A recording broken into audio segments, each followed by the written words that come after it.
This is Don Brown, and I'm honored to say a few words as we celebrate the 250th birthday of the United States of America, the greatest nation that the good Lord has ever planted on the face of the earth. And as we come upon this glorious birthday, it is incumbent for all of us to be grateful to live in a nation that, despite all of the flaws and shortcomings in the political battles that we have, is still the freest nation on earth. You know, we talk about the World War II generation as being the greatest generation, and that is so true in many ways. Well, I'll tell you, there's also another greatest generation just as great, and that is the generation of the American Revolution. Winston Churchill once famously said, as he took over the prime ministership of Great Britain during World War II in some of the darkest days of the Commonwealth, he said that I have nothing to offer but blood, toil, tears, and sweat. And that was true then, but that was perhaps even more true in 1776 for George Washington and the ragtag group known as the Continental Army. We stop and think about the miracle of the birth of this republic. Think about this: a ragtag group of farmers and blacksmiths and merchants coming together under a general who had been appointed by the Continental Congress, where there had been no military training, going against the greatest military empire in the world, that being of Great Britain. If you stop and think about the early days of that war, you consider and remember and understand what a miracle this nation is. When Braddock came in to New York Harbor, Washington did everything he could, but at the very beginning, after the Revolution, the British had taken New York. They had then taken Philadelphia. The American army was on the run and about to be decimated. In the cold winter of 1776, on Christmas night, George Washington tried one of the most daring maneuvers in military history with the brave and stealth move across the Delaware River in the middle of the night with freezing ice and snow falling all around him.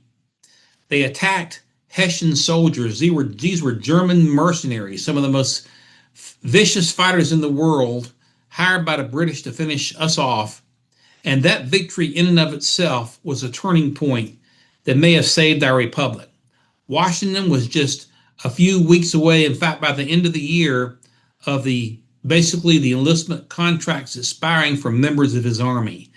But that victory there in New Jersey allowed the general somehow, some way, to persuade men to stay in the army, and they fought and fought and fought some more. And these are the shoulders on which our great republic is now built.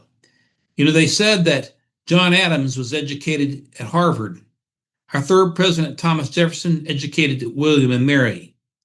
George Washington had no formal educational training. He was educated by war. And for those of us today, as we remember this great man, understand that it wasn't school learning or education or anything else that made him great. He was great by a faith in God, a faith in his vision, and a determination at all costs to do everything he could to keep this fledgling baby republic together. In the years that have passed, America has become, as Ronald Reagan said, a shining city on a hill.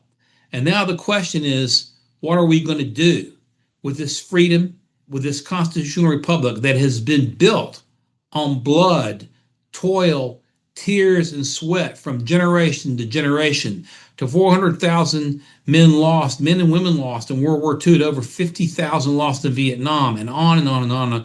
What are we going to do with this gift? I say, let's look to our beginnings and understand that this great constitutional republic, Article 4, Section 4, this Constitution gives the United States a republican form of government. This constitutional republic is a precious gift which we are to defend and stand for, and understand that we have been built on the pillars of a Judeo-Christian foundation. A nation that turns to God is a nation that will survive. Let us turn to our Judeo-Christian roots and pray again for revival in this nation, for a return to the spirit of 76, for a love of freedom, for a love of patriotism, and a renewed love for the greatest nation ever to be placed on the face of the earth, the United States of America. Again, this is Don Brown. Thank you all, and God bless America.